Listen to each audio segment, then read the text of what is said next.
pemirsa, kematian satu keluarga yang terjadi di perumahan Citra Garden Extension 1, Kalideres, Jakarta Barat masih misterius. Meski telah dilakukan otopsi oleh tim forensik Rumah Sakit Polri Kramat Jati, namun polisi masih terus menyelidiki penyebab kematian keempat jenazah.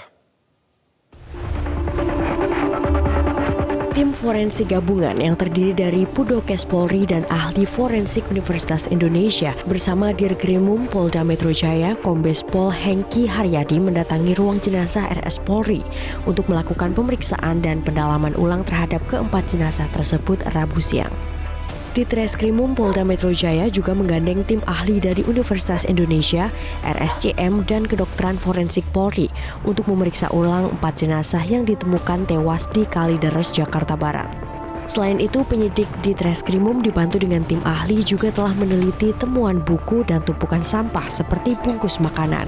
Kita melaksanakan pendalaman di TKP ini. Dan sebagaimana rekan-rekan ketahui bahwa selama beberapa hari terakhir kita melaksanakan penyelidikan secara intensif, baik itu yang sifatnya induktif, artinya ini berasal dari TKP. Nah, yang bergerak di sini adalah dari laboratorium forensik, kedokteran forensik, Inavis, dan lain sebagainya. Kemudian juga kita libatkan laboratorium terkait dengan digital forensik.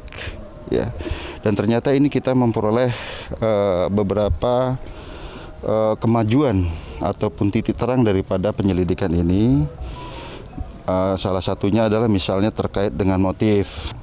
Sebagai contoh, ya, dalam TKP sore hari ini kita temukan gunungan sampah yang ada di dalam itu. Jadi bisa kita asumsikan sementara ya. Nanti kita ahli yang akan menjelaskan. Setiap temuan barang bukti akan digunakan sebagai pelengkap data penyelidikan kasus kematian misterius Kalideres dan membantu penyidik dalam menunjukkan hubungan keempat anggota keluarga yang tewas dengan tetangga. Tidak hanya itu, terkait kabar mengenai mobil yang sempat dikira hilang, ternyata dijual oleh pamannya. Tim ahli akan menyimpulkan dari rangkaian temuan bukti dan akan dirilis ke publik setelah pihak kepolisian dan tim ahli forensik berhasil mendalami motif tewasnya satu keluarga tersebut. Dari Jakarta, Tim Liputan Metro TV. Pemirsa, dugaan penyebab tewasnya 4 orang sekeluarga di Kalideres, Jakarta Barat, polisi selain melakukan olah tempat kejadian perkara, juga mendalami ulang jenazah keempatnya untuk memastikan penyebab pasti kematian. Mengapa belum bisa ditemukan penyebabnya? Dan untuk membahasnya melalui sambungan virtual telah bergabung bersama kami kriminolog Adrianus Meliala. Selamat siang, Pak Adrianus. Selamat siang. Ya, terima kasih Pak Adrianus telah bergabung bersama kami di Newsline. Berbicara soal kematian Kalideres ini, awalnya ada dugaan kelaparan, namun belakangan polisi menyatakan bahwa dugaan tersebut ini tidak bisa dibenarkan, masih dalam proses penyelidikan, bahkan sudah dilakukan juga otopsi ulang. Tapi kalau menurut pandangan Pak Adrianus, kira-kira ini mengarahnya motifnya kemana, Pak Adrianus? Ya, saya berpendapat ada dua kemungkinan. Yang pertama adalah bahwa ada di antara keempatnya yang tidak setuju dengan tindakan itu, artinya tidak mau meninggal dengan kelaparan, maka dia menolak, tapi kemudian lalu dipaksa, artinya diputuskan, ditutup akses makanan dan minuman. Maka dia meninggal dan kemudian lalu yang lain, entah 2, entah 1 gitu, lalu kemudian memilih untuk tidak makan secara sukarela, jadi dia juga akhirnya akan meninggal. Posisi kasusnya menjadi begini, bahwa yang bunuh diri secara sukarela kemudian bisa disebut sebagai suicide, tapi bagi yang tidak setuju, bagi yang dipaksa, maka jatuhnya atau dapat dilihat sebagai homicide, antara homicide dan suicide. Nah, itu kalau memang benar bahwa di antara mereka ada yang 1, 2, 3 yang tidak setuju dengan tindakan itu, maka itu adalah teorinya. Tapi bagaimana kalau kemudian yang setuju adalah semuanya, ya? Artinya memang semuanya di antara keempatnya itu yang lalu bersedia melakukan voluntary suicide atau bunuh diri secara sukarela. Maka lalu teori saya adalah jangan-jangan memang mereka sedang mengejar sesuatu yang lebih berharga daripada kehidupan di dunia ini, yakni dalam hal ini kehidupan di dunia setelah mati, yang kita sebut sebagai entah itu nirwana, surga, begitu ya, yang dalam hal ini menjadi ciri khas dari para pengikut-pengikut kepercayaan apokaliptik. Nah, apakah kemudian hal itu benar atau tidak? Ya silakan nanti kemudian ada data dari kepolisian yang mendukung atau tidak. Dan juga belum tentu misalnya apakah kemudian mereka itu terlibat dalam satu sekte atau misalnya hanya tadi kelompok-kelompok kecil saja yang lalu meyakini seperti itu, ya, di mana belum tentu kemudian tergabung dalam satu sekte tertentu. Mungkin begitu. Baik, Pak Adrianus tadi mengatakan ada kemungkinan juga keinginan dari orang-orang yang melakukan bunuh diri ini karena mengejar kehidupan selanjutnya atau masuk dalam sekte apokaliptik atau sekte apapun itu. Tapi apa indikator yang bisa kita cermati kalau memang keempat orang ini memang terindikasi tergabung dalam sekte tertentu? Apa yang bisa kita jadikan bahan bukti atau acuannya, Pak Adrianus? Paling enggak dari apa yang terungkap di pemberitaan, ya lebih kepada bahwa ada satu kematian yang sukarela dilakukan. Ya. Pertama ditandai dengan hasil otopsi yang mengatakan bahwa mereka memang tidak ada tanda-tanda kekerasan terjadi pada tubuh mereka, lalu mereka mati karena kelaparan, ya itu yang pertama, itu yang kedua. Yang ketiga adalah bahwa tidak ada tanda-tanda kekerasan dari orang lain yang diperkirakan menjadi orang kelima misalnya. Dan juga menurut saya beberapa indikasi selama 2 atau 3 bulan sebelumnya, sebelum kejadian adalah satu indikasi di mana mereka mulai memutus komunikasi, ya memutus komunikasi dengan keluarga, dengan RT, dengan tetangga. Tidak mau bayar apa, itu indikasi daripada bahwa mereka mulai membangun jarak dengan dunia fana, begitulah ya.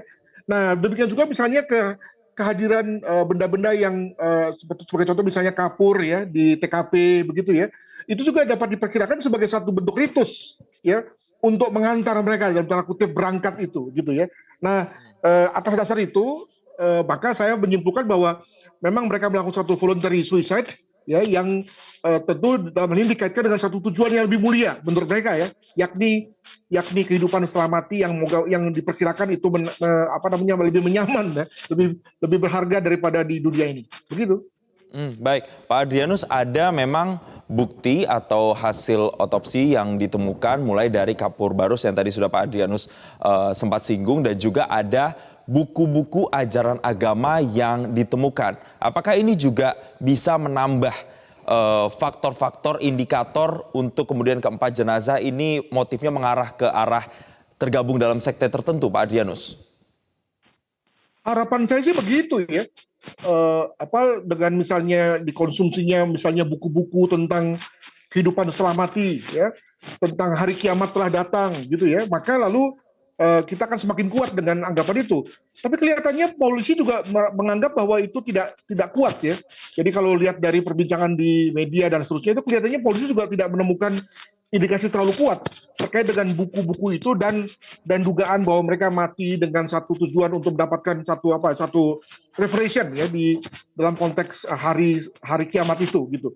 Jadi artinya kita perlu bukti lain untuk kemudian memang mau mendukung teori ini atau tidak. Baik, untuk memperkuat bukti-bukti yang lain tersebut, pihak kepolisian juga akhirnya melakukan otopsi ulang dan juga melakukan investigasi dengan metode scientific crime investigation. Apa sebenarnya scientific crime investigation jika dibandingkan dengan penyelidikan biasa yang dilakukan dalam kasus-kasus serupa, Pak Adrianus? Ya, mencoba untuk mengadu data ya, jadi memakai pendekatan tesis hipotesis ya. Jadi sengaja dibuat satu tesa dulu, lalu kemudian tesa itu dilawankan dengan data. Nah, kehadiran dari ahli forensik mediko-legal, toksikologi, demikian juga ahli patologi anatomi, kelihatannya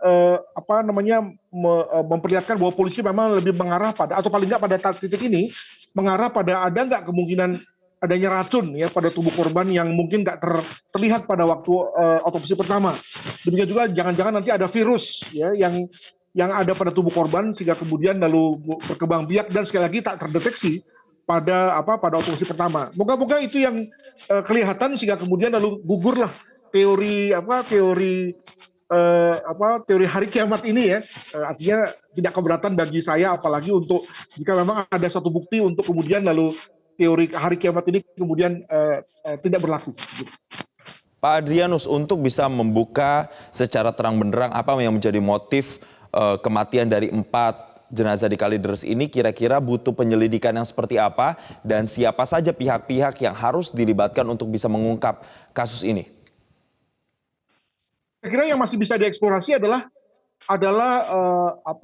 kerabat ya. Jadi memang sudah ada kerabat yang ditanyai, yang sekarang konon sedang menunggu di rumah duka kapan Polri akan mengizinkan jenazah itu dikremasi. Tetapi apakah cuma 2 atau 3 sebagaimana sering diperlihatkan di layar? Masa cuma 2 atau 3 kerabatnya? Mungkin ada yang lain ya. Dalam hal ini maka kemudian dari mereka bisa kita harapkan ada informasi. Demikian juga tetangga atau rekan kerja mungkin masih ada yang belum dikorek keterangannya oleh kepolisian atau oleh ahli ya, sehingga dari situ lalu kemudian bisa diperoleh sesuatu yang menguatkan apakah memang ini adalah terkait dengan konteks tadi ya apokaliptik tadi atau yang lain mungkin bisa diperoleh dari kalangan-kalangan itu begitu.